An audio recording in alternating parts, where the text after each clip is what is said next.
প্রতি বছর বাংলাদেশ থেকে প্রায় 50,000 নারী এবং তরুণী সীমান্ত দিয়ে ভারতে পাচার হয়। ভালো চাকরি, উন্নত জীবনের প্রলোভন, এমনকি অনেক ক্ষেত্রে সরাসরি অপহরণ করে দেশের বিভিন্ন অঞ্চল থেকে বিশেষ করে নিম্ন আয়ের মেয়েদের পাচার করা হয় ভারতে। তারপর ভারতের বিভিন্ন অঞ্চল থেকে পৃথিবীর বিভিন্ন দেশে অধিকাংশ ক্ষেত্রেই বাধ্য করা হয় যৌনকর্মী হতে। দ্য ডেইলি স্টারের সাংবাদিক মিরপুরের কালশির একটি বস্তিতে নারী পাচারের এরকম 2টি ঘটনার ভুক্তভোগীদের সঙ্গে কথা বলেছেন। মেয়ের ভয়াবহ অভিজ্ঞতার কথা জেনে 1 মাস স্বেচ্ছায় ভারতে পাচার হয়ে সকল ধরনের বিপদ মাথা পেতে নিয়ে নিজের মেয়েকে বাঁচিয়ে নিয়ে এসেছেন। আরেক মা এখনো অপেক্ষায় আছেন তার পাচার হয়ে যাওয়া মেয়ে কবে বাড়ি ফিরবে। কিন্তু এই 2টি ক্ষেত্রেই দেখা গেছে পাচারকারী চক্র একই, পাচারের শিকার একই বস্তির মেয়ে। আর 2 ক্ষেত্রেই পাচার হয়ে যাওয়া মেয়েকে উদ্ধারে আইন শৃঙ্খলা বাহিনীর তেমন ভূমিকা দেখা যায়নি।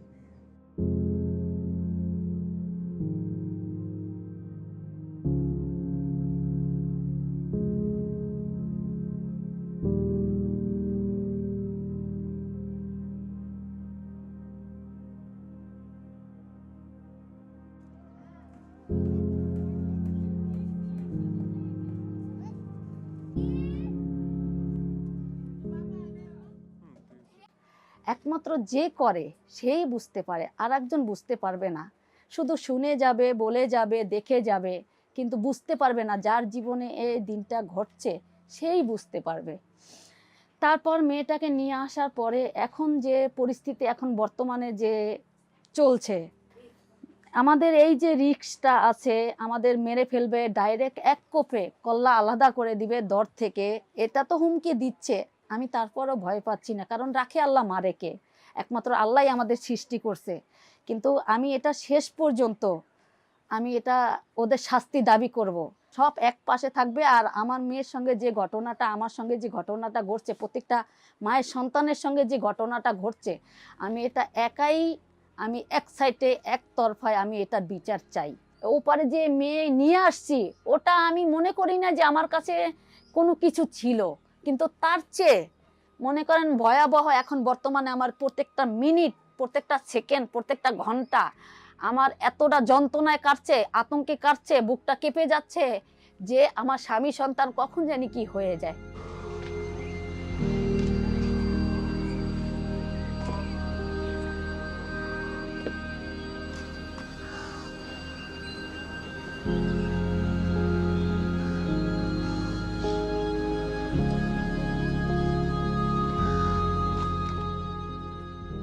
আমাদের মামের কাছ থেকে 4 লাখ ওরা পেয়েছে, কিন্তু আমি তো 4 টাকা পাইনি কারো কাছ থেকে।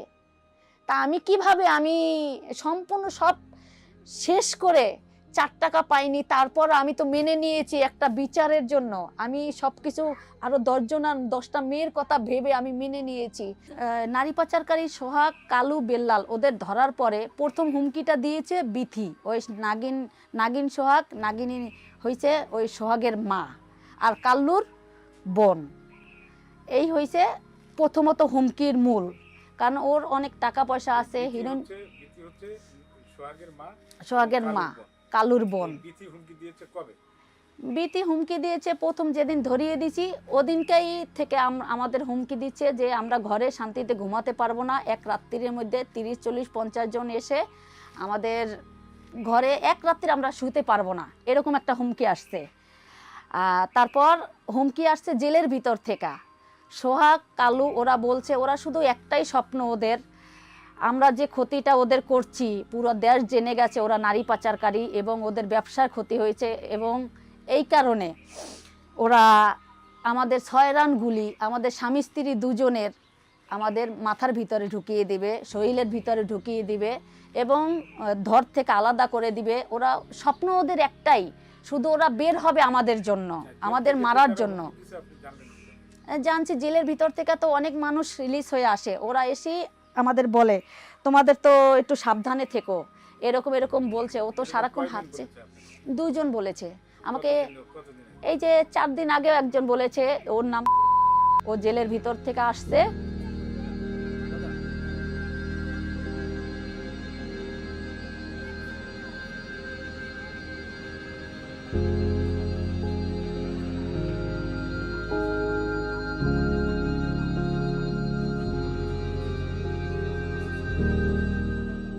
উনি 6 তারিখ, এপ্রিল মাসের 6 তারিখে বেলা 11টার সময় আমি বাজার থেকে বাজার এনে দিলাম। আমার মেয়েকে বললাম মাছটি কোট, আমি ভাত বয়েছি।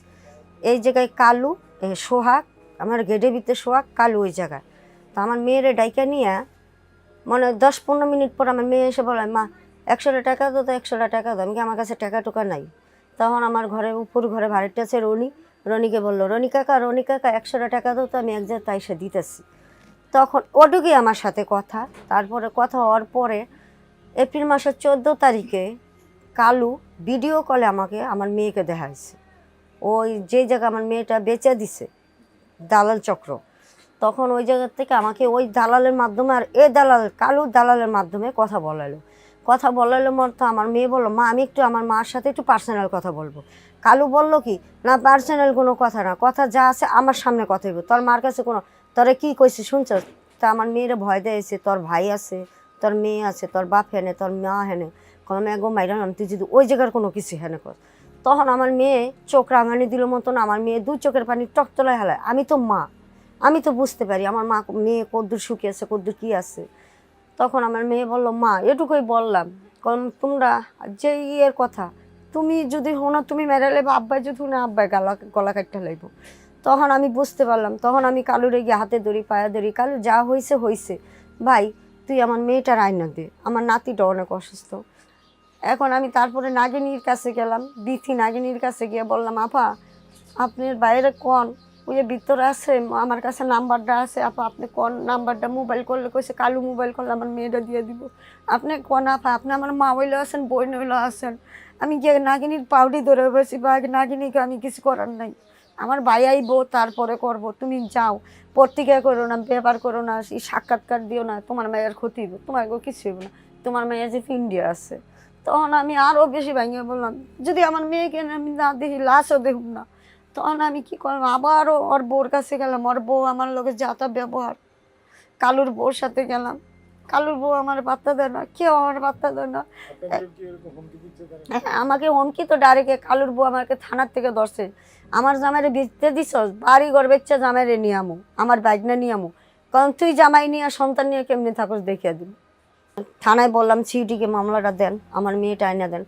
থানাতে দারোগা আমাকে বললো, এখন কি আপনি মেয়ে, আমি পাকনা নিয়ে যাব, পাসপোর্ট নিয়ে যাব, আপনি মেয়েটা আইনা দেবেন, আপনি মেয়ে থাকে ইন্ডিয়া, আমি থাকি বাংলাদেশ, এমনকি আপনারা তো ব্যবস্থা নেবেন, আমি তো মা, আমি তো মা, আমি তো ই করতে পারতাছি না।